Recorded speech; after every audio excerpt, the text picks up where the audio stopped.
Necha so'mga deb turibsizlar o'zi? 160 million deb turibmiz. Keyin bunda 1000 dollarlik apparat turibdi. Assalomu alaykum aziz do'stlar. Bugun yangi bozor dehqon bozordaman. Go'sht qatordaman. Bu yerda sotiladigan do'konimiz bor ekan, natural 36 metr kvadratli. Shuni sizlarga hozir ko'rsatib tushuntirib o'taman. Bu kimning do'koni desangiz, opra do'stimning do'koni bo'ladi. Ana shu do'kon sotiladi. Necha so'mga berajak, ne gap so'z, hozir shuni batafsil sizlarga tanishtirib o'taman. Assalomu alaykum. Assalomu alaykum. Nechik? Ishladingmi? Bu satishdan maqsad nima bu yerda? Maqsad shu. Ular biznes boshladik. Ha, shuncha sotacaksizlar. Necha so'mga deb turibsizlar o'zi? Bilmayman. Kelishadimi? Havo 160 million deb turibmiz.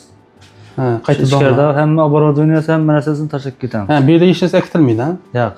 Hamma narsa Nima qoladi. narsa turgan bo'lsa, shu turishida qoladi. Ha. Ko'p odam buziladi deb o'tdi-da. Shu gapga nima deysan masalan? Yeli beri buzilmaydi u, garantiya u. Bozorga ham oqshom toza bo'ldi. Hamma bozorga o'zgardimi? Ha. Toza bozorga keldi. Ponneli davom etadi bu. Ya yaqin orada buzilmaydi. Prosta odamlarda shu xayol bor-da masalan. Shu minina bo'lib turibdi, lekin hali ma'lum emas bu narsalar. Yili uni o'ylanib ko'radilar, yili u qachon nega bo'ladi hech kim bilmaydi. Qiyin narsa u. Buzilaman degancha bu yerda ne o'zgarish, ne gap so'z bo'ladi. Ha. Bu yerdan chala biznes ishlarini, chala saqlanib ish ishlab beradi. Как положено kadastr papkasi turibdi. Ya'ni apparat ham bor edi o'slarda go'sht chiqaradigan. U. Hozir ek qo'yaman, arqi neydi, yuvartmaga olib chiqadigan anaqa. Bu necha kilolik bu? Bu nelik bu? 22 kilik. 22 kilolik. Ha. Go'sht xolasa shu yerda go'shtxona etsin, xolasa boshqa biznes ishlatsin, ha. Любой biznesga ketaveradigan bino bilan. Kadastr hamma tayyor. Yangi bozor tuman markazida va kadastr dokumentida hech qanday muammo yo'q. Bemalol kelib shu biznes ishlaringizni qilaverasizlar. Aytib o'tgandek, shu go'shtxona qilinglar, xolasangiz yana bir ishlarni qilinglar. Tayyor, suyuklari, hamma narsasi kelib turibdi. Undan tashqari stabilizator bor, konditsioner bor, mana xonadonliklar bor mana go'sht qo'yish uchun. Bir malseli kirib ketaveradi, tayyor. Xonadonlikda banje Televizor ham qoladi, nelar ham qoladi, hamma narsa. Kamera beraveradi. Orqasini u Moroznik bor burada.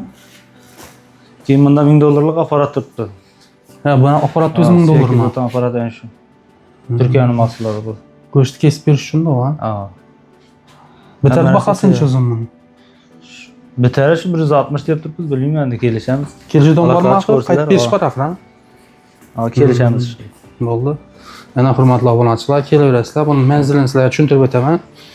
Yangi bozor, dehqon bozorida elde yog'idan kelaversangiz, shu do'konlar bor, do'kon xatar, biz go'sht do'kon xatar bu.